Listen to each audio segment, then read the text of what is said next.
এরপরে প্রশ্ন করছে দান কৃষ্ণ কথা নাও, মনিঙ্গিতে কর্ম করে মানুষ নরকে যাবে কেন? কৃষ্ণ তুমি করো আমরা করি, মানে দোষ দেবে সব ভগবানের। মানে এই জায়গার আপনারা যারা আছেন বাবা, এই বিশ্বের জনগণ যারা, এদের বলে দোষ নাই। দোষ কার? আমা ভগবানের দোষ, খাইয়ে দিয়ে কাজ নাই না, ভগবানের দোষ। অন্যায় কর্ম ক্রস করার সময় মনে থাকে না। আচ্ছা বাবা রাগ করবেন না, আপনাদের এইখানে শুনছি যে অনেকে ইতালি গেছে না, বিদেশ গেছে না, গ্রামের লোক গেছে তো বাবা, বহু লোক বলে ইতালি গেছে, বিদেশ গেছে। তো একটা ছেলে বিদেশ গেছে, আমা ওর বোন নাম কব, যদি কারোর নামের সঙ্গে পড়ে যায় রাগ করবো না আমা, কারণ ওই যে পড়ে যেতে পারে, অসুবিধা কি।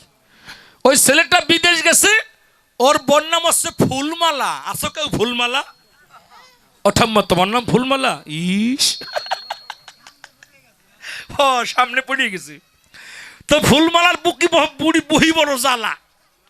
ও স্বামী 14 বছর বিদেশ থাকে, বাড়িতে খালি ফোনই করে, ভিডিও করলে দেখে, আর কিছু হয় না।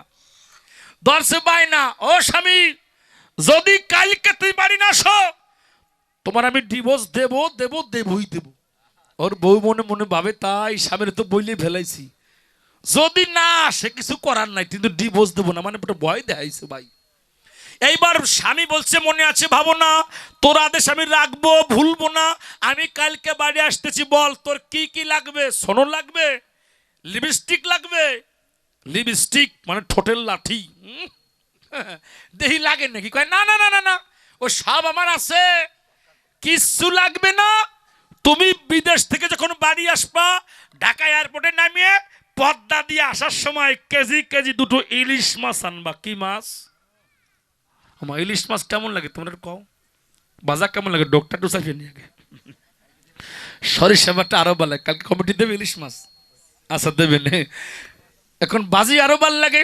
কয় স্বামী কথা নেবা, খালি ইলিশ মাছ না, ডিম আলা ইলিশ মাছ আনবা। দেখবেন ইলিশ মাছের ডিম দিয়ে পুঁই শাক রান্না করলে কেমন লাগে, খাইয়ে সকাল না। ওরে বাবা রে বাবা, কয় তাড়াতাড়ি আসো, আমি বডি দাঁড়াচ্ছি।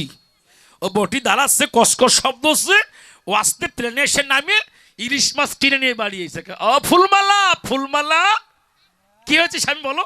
এই যে মাছ এনেছি। বাহ, তুমিই তো স্বামীর মতো স্বামী, এরকম কাজই দরকার, দাও ইলিশ মাছ দাও।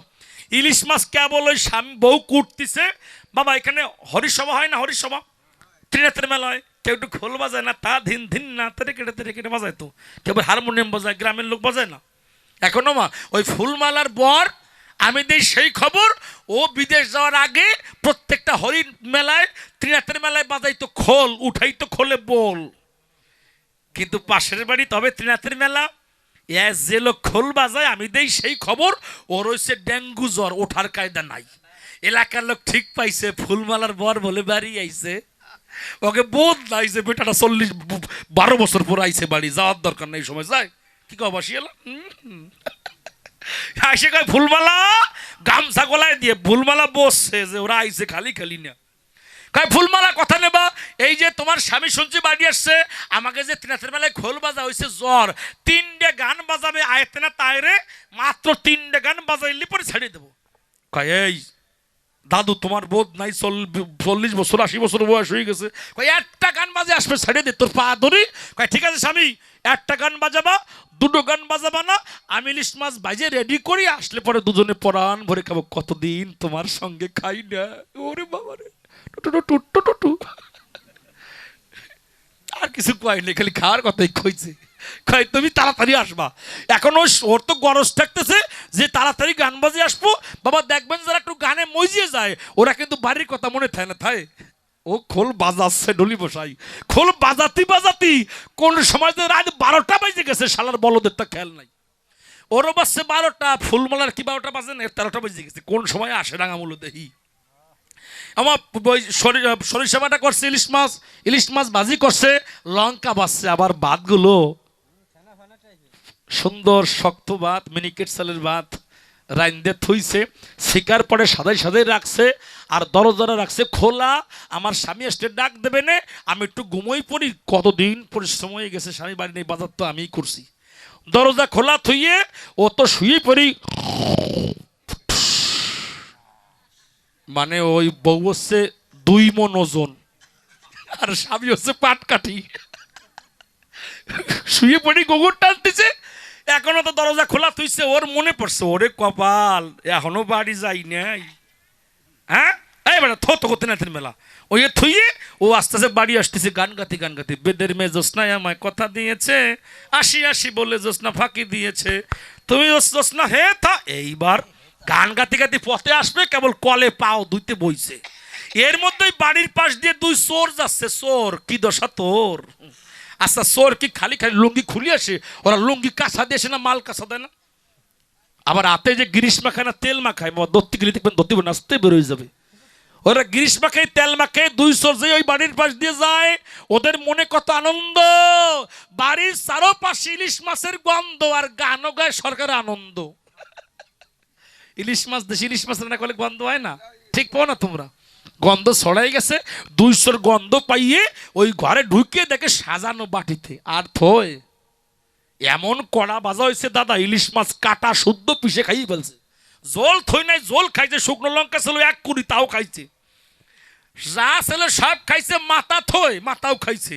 যেটা লেজের কাটা দাদু ভাই ওইটা খাতি পায় না, ওইটা বাড়িতে রয়েছে। এর মধ্যেই মালিক গান গাতে বাড়ি আসতেছে। পাশে কথা কয় কেন তো বাবা, যখন ওই ইলিশ মাছ পুরো খাওয়াই গেছে, এর মধ্যে মালিক গান গাতে বাড়ি আইছে। দুই সর ভাবছে ওরে কপাল, মালিক তো আইছে, এবার তো মার খাবো, ধরা খাইছি। 1 সর কয় ভাই তুই যা চৌকির তলা, আর আমি যে উপর তলা, মানে সাঙ্গে আমি যে উপর তলা, তুই যা চৌকির তলা। ওরা এসে যেই দুইজনে ঘুমাবে না খাবে না, আমার আস্তে করে বেরিয়ে যাবো, আমাকে ধরতে পারবে না। 2 সরের ভালো বুদ্ধি, এই শুদ্ধি করে যেই একজন কাছে উপর তলায়, একজন কাছে চৌকির তলায়। এইবারে সে মালিক ডাক দিছে, ফুলমালা ও ফুলমালা। ফুলমালা কয় তুমি তো আমার জন্য আসনে আইছো খোল বাজাতে, আমার খাইয়ে দিয়ে খোল বাজাতে যাও। কি কবে কন? বহি বড় জ্বালা। এখন কয় যাও যাও। ভাবে তাই যে বউ তো রাগ হইছে, মাছ এনে দেই, মাছ সামনে আনলে দুজনে পরাণ ভরে খেলে বউর রাগ টাক সব মিটে যাবে না। যেই দাদু মাছ আনতে গেছে, গিয়ে দেয় কিছু নাই, রাগ হয় না মশাই?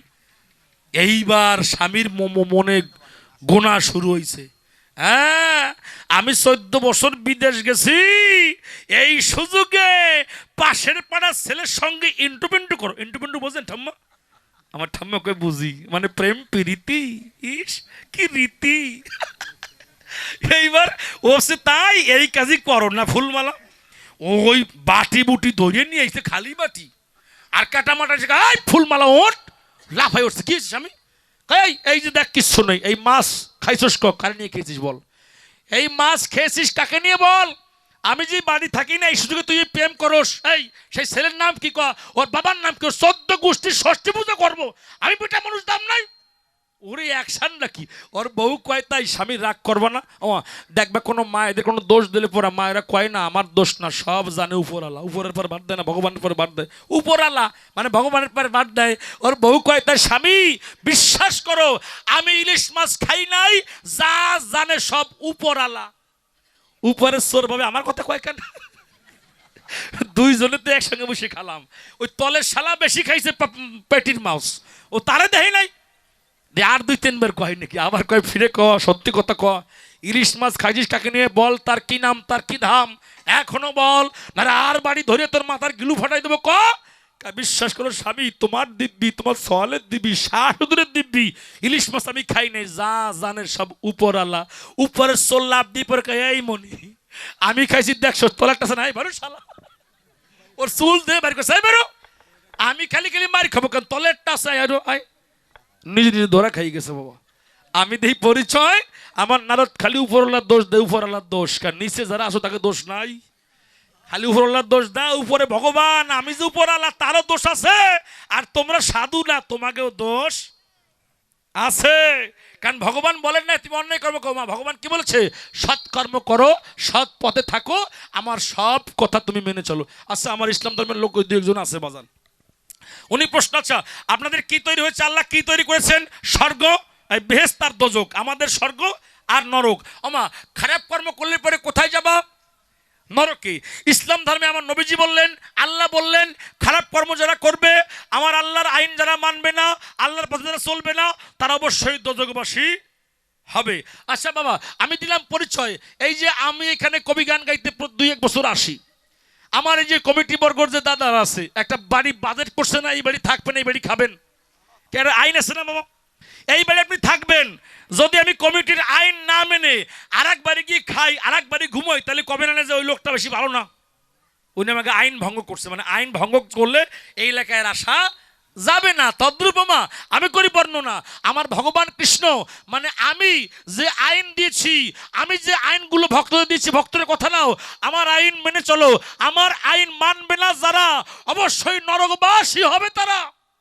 আমার আইন মানবে যারা, স্বর্গমুখে ধাবিত হবেই তারা। আর আমার নবীজি বলেছে তাই, আল্লাহর আইন, নবীর আইন মানবে না যারা, অবশ্যই দুদকে যন্ত্রণা পাবে তারা। আর নবীর আইন, আল্লাহর আইন মানলে পরে বেহেশতবাসী হবে তারা। বেহেশতে দরজা আল্লাহ তখন তার জন্য খোলা রেখে দেবে। তাই এজন্য তোমারে জানাই, ধরো আমি করি মানা, ভগবানের দোষ দিলে হবে না, দোষ আমাকে নিজেদের দোষ। হা হা, ও যার যার নিজের দোষে,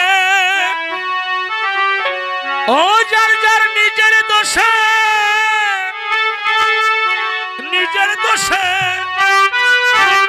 ও যার যার নিজের দোষে, সেই তো দোষী, ওরে দোষী নহে ভগবান।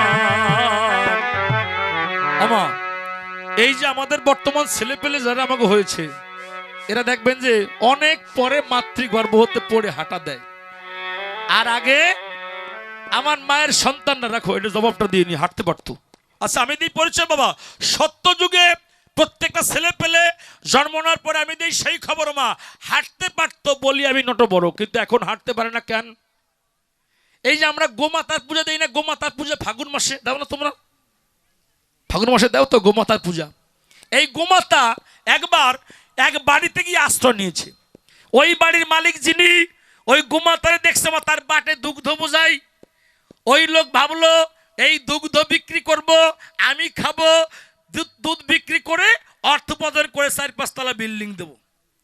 এইবার ওই দুধ যখন দিচ্ছে, দুধ দেওয়ার পরে ওই মালিক করে ভালো মন্দ খাওয়ায়, ভালো মন্দ খাওয়ানোর পরে আদর করে, যেই ওর দুধ দেওয়া বন্ধ হয়ে গেছে, আর ভালোবাসা নাই। ভালোবাসা আছে বাবা, ভালোবাসা আর থাকে না। আমি অপূর্ব, আমি সবার কাছে প্রার্থনা জানাই বাবা, আমার নিজের একটা গান লেখা আছে, কি লেখা জানেন? তোমার আদর কতক্ষণ, তোমার কামাই রোজগার যতক্ষণ, তোমার আদর কতক্ষণ, তোমার শক্তি আছে যতক্ষণ, শক্তি থাকবে না তোমার আর কেউ ভালো বাসবে না। এইবার বাবা গোমাতা যে দুগ্ধ দেওয়া বন্ধ করে দিছে, ওই বাড়ির মালিক দেখে, তাই ও দুগ্ধ দেয় নাই, এই মালিক রে, এই গরুকে আমি তাড়িয়ে দিতে চাই। যখন ওই গোমাতাকে তাড়িয়ে দিল, ওই গোমাতা বনে গিয়া সবাতলে জানাই কহিয়া, বাবা মনের দুঃখে ভাবে, তাই মালিকের কাছে আমি আবার যাই। আবার আসছে মালিকের কাছে, মালিক আবার ওরে মারছে, আবার ওই মালিক এর মার খেয়ে দাদা সেই বনে গেছে। ওই বনে গিয়ে ওই গোমাতা যখন হাঁটতেছে, এক নারী জাতি, আমা এই যে নারী জাতি, এই নারী জাতি ওই গোমাতাকে দেখে চিনতে পারে নাই, বলছে এই গরু শোন, তোকে আমি বাড়িতে নিয়ে যাব, তুই বাড়িতে নিয়ে গেলে পরে তোর আবার বাচ্চা হবে, দুগ্ধ দিতে পারবি, তো আমি এই দুগ্ধ বিক্রি করে আবার বড় লোক হয়ে যাবো। ওমা ভাবছে আমি একা তো নিতে পারবো না, আমার স্বামীকে আনতে যাই। যে ওই নারী তার স্বামীকে আনতে গেছে, বলি আমি সবার ঠাই, এসে দেখে বলি সবার বাকে শূন্য জায়গা আছে, গাভী কিন্তু নাই, গাভী নাই। ওই নারী আবার বাড়ি আসছে, ওই গাভী মনের দুঃখে যখন মহাবিষ্ণুর আরাধনা করলো, মহাবিষ্ণু বলে দিল, হে গোমাতা, তুমি তোমার মুখ দিয়ে যা বলবা তাই ফলবে। এইবার গোমাতা বলল, আমি এইবার আবার মা হতে চাই।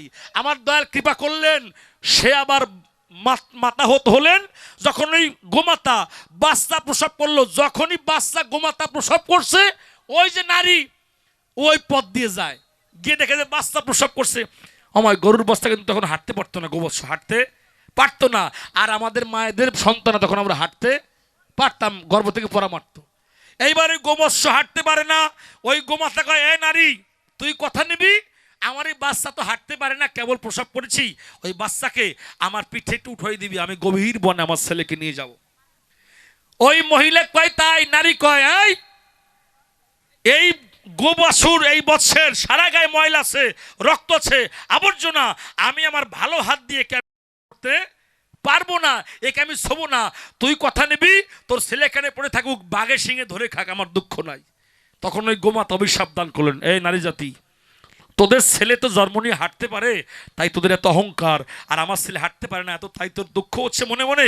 আমি গোমাতা অভিসম্পদ দান করলাম, আজ হতে যদি কোনো মায়েরা যত সন্তান প্রসব করবে, নারী জাতি যত সন্তান প্রসব করবে, আজ হতে আর কোনোদিন কোনো সন্তান 1 বছর আগে হাঁটতে পারবে না। আর যদি আমার মুখ সত্য হয়, হে বিষ্ণু কথা নাও, আশীর্বাদ করো আমার এই গোবৎস এখনই যেন হাঁটতে পারে। তখনই আশীর্বাদ করলেন, ওই বাছুর তখন হাঁটা দিল। সেই হতে গোবৎস জন্ম না মাত্র হাঁটে, আর আমার যখন আমার মায়েরা সন্তান জন্ম দেয়, সে হতে আর হাঁটতে পারে না। সুন্দর কথা বলেছে বাবা, এই জন্য তোমার করি মানা। সেই হতে বাবা, কিন্তু এইটা আমাদের হয়ে গেল, সবাতলে বলছি ভালো। এই জন্য বলবেন কাব্য সবার গায়ে, আমা ভগবান সত্যি সত্যি অন্যায় কর্ম করার মধ্যে সাহস দেয় না। অসাবধানে রাখলি রে তোর ঘরের পোলাপান, হয় রে অসাবধানে রাখলি রে তোর ঘরে।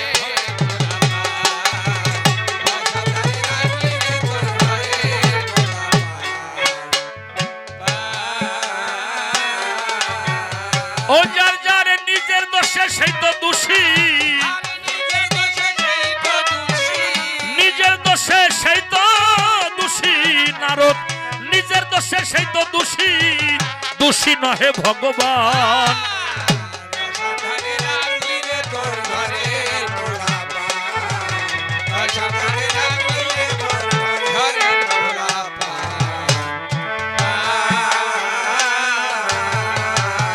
আর এই 6টি ছেলে তোমার ঘরে বড় বেআক্কেল, আমার সদাই দেখি তাদের সঙ্গে তোমার বেশি মেলো।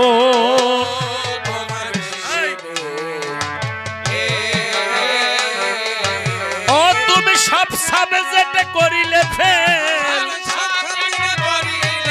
তুমি সব সাবজেক্টে করিলে ফেল, করো তুমি অনুমান। অসাবধানে তুমি ভেড়া বাড়া, ভেড়া বাড়া।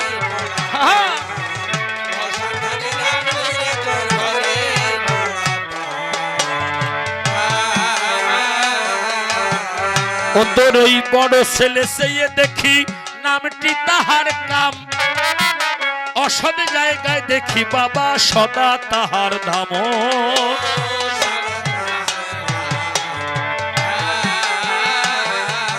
ও কামে অসৎ জায়গায় পায় সে আরাম,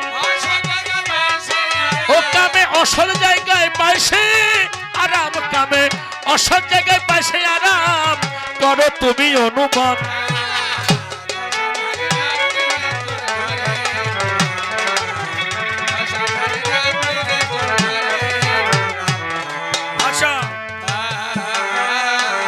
ও তোর মেজো ছেলে দুষ্ট বেশি, করে শুধু ভুল, কতবার সে লোক সমাজে কাটলো না কার চুলো।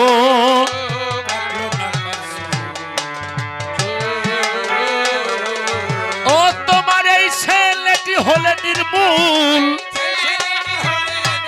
তোমার এই ছেলেটি হলে নির্মূল, থাকতো না আর ব্যবধান।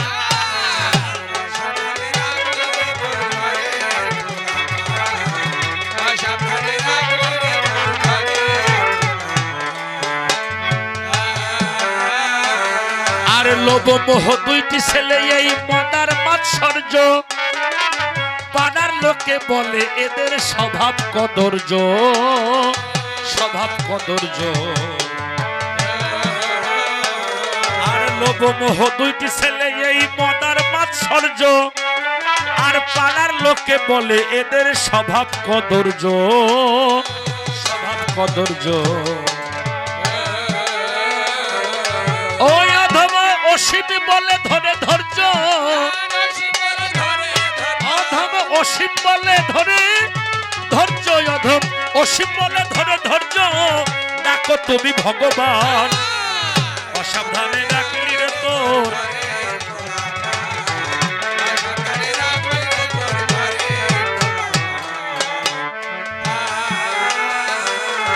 এর পরের প্রশ্ন আমার কাছে করে গেল দান, 100 ভাইয়ের বউরা অকালে বিধবা হলো কেন? এই 100 ভাইয়ের বউ যারা কৌরবদের বধূ ছিল, তারা অকালে কেন তারা 100 বিধবা হইল?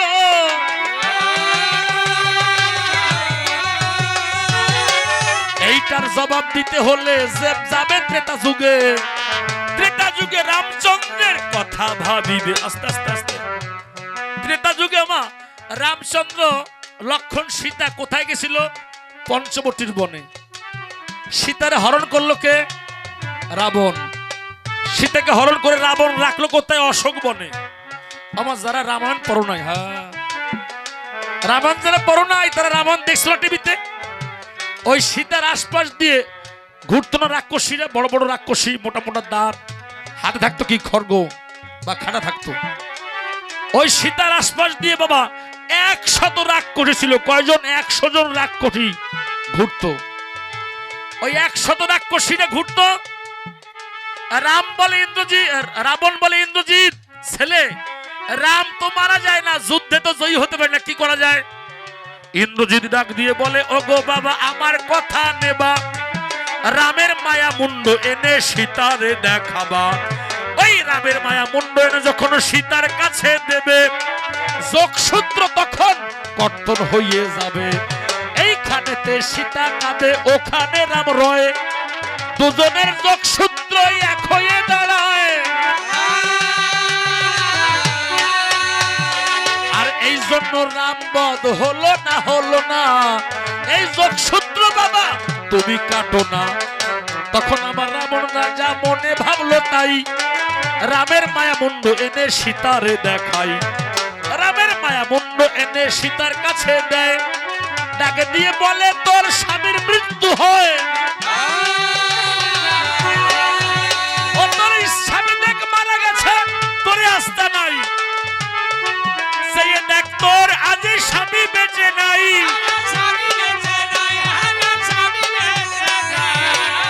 তোর স্বামী মারা গেছে, যুদ্ধ শেষ হয়ে গেছে। সীতা বলল আমার স্বামী মারা যায় নাই, আমার শাখা সিঁদুর এখনো অক্ষয় আছে, তাই আমার স্বামী এখনো তো মারা যায় নাই, যায় নাই। যখন ওই সীতাকে বলছে রাম তোর স্বামী মারা গেছে, এই যে মুন্ড, ওই 100 রাক্ষসী ওরা হাসতেছে, এই সীতা তোর স্বামী মারা গেছে, তুই রানী, রানী, রানী মানে তুই বিধবা হয়ে গেছিস। তখন সীতা ভেসে ভেসে ওই যে চোখেরও জলে ডাকে দিয়ে তখন আমার সীতা মা বলে, ওগো রাক্ষসী তোরা আসিস 100 জন, তোদের আমি অভিশাপ দিলাম আজ এখন। আমার স্বামী মারা যায় নাই, তবু তোরা আমার বিধবা বললি।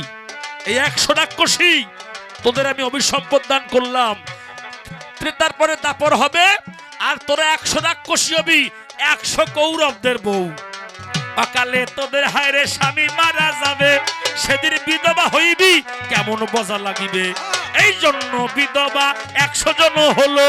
প্রেমানন্দে বন্ধুগণ হরি হরি বলো। এই জন্য আমি তোমায় করে দিলাম মানা, এই তো তোমার জবাব হলো মিথ্যা না, মিথ্যা না আমার।